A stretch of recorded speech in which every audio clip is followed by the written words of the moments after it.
Friends, updated युवा channel आपको बताता है heritage and history, science and myth, art and culture के बारे में। तो चलिए शुरू करते हैं।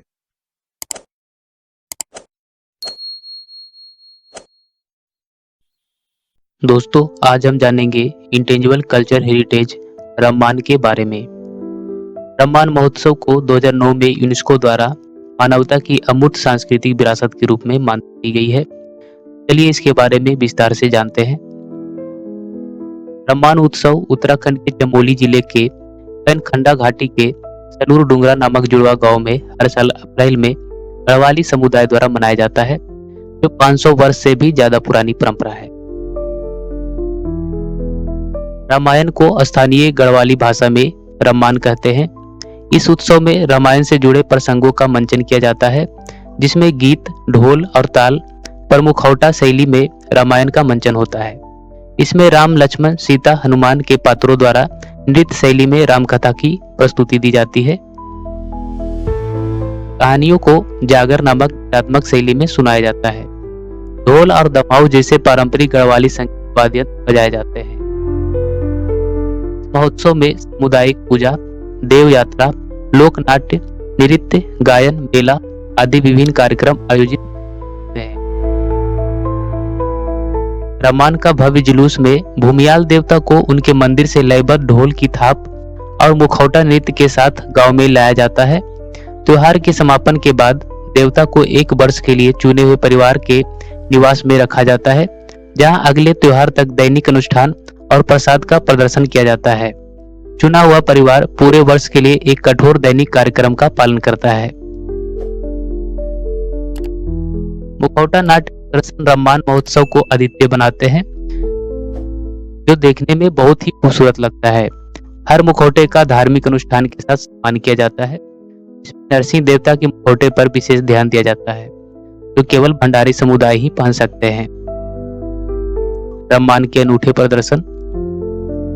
मुआर मुआरी नृत्य, यह एक भैंस चराने वाले के संघर्ष का नाटकीय रूपांतरण है, जिसमें एक बाघ मुआर पर हमला कर उसे घायल कर देता है। बनिया बनियाई नृत्य, एक व्यापारी दंपत्ति को लूटे जाने की कथा है, जो आम लोगों की कठिनाइयों का प्रतीक है। गणेश और कलिंकी नृत्य, भगवान गणेश और देवी पार्वती को समर्पित एक आह्वान नृत्य है। अन्य प्रदर्शन सूर्य देव नृत्य, बार देवा यानी नारद मुनि नृत्य, नरसिंह प्रहलाद नृत्य, गुरु का मनोरंजन, भरत मिलाप आदि। सैलूर डुंगरा कैसे जाए? दोस्तों, सैलूर डुंगरा जाने से पहले ट्रेवल एजेंसियों या ऑनलाइन प्लेटफॉर्म से वहां के मौसम की जानकारियां जरूर ले लें, क्योंकि पहाड़ों का मौसम में अप्रत्याशित अचानक बदलाव होता है। आपको बदलती परिस्थितियों के लिए भी हमेशा तैयार रहना होगा। ओके, सैलूर डुंगरा जाने के लिए सबसे पहले पहुंचना होगा ऋषिकेश। ऋषिकेश के उत्तर में है देहरादून, जहां जॉली ग्रांट एयरपोर्ट है। अगर आप बाई एयर आ रहे हैं तो देहरादून तक आ सकते हैं।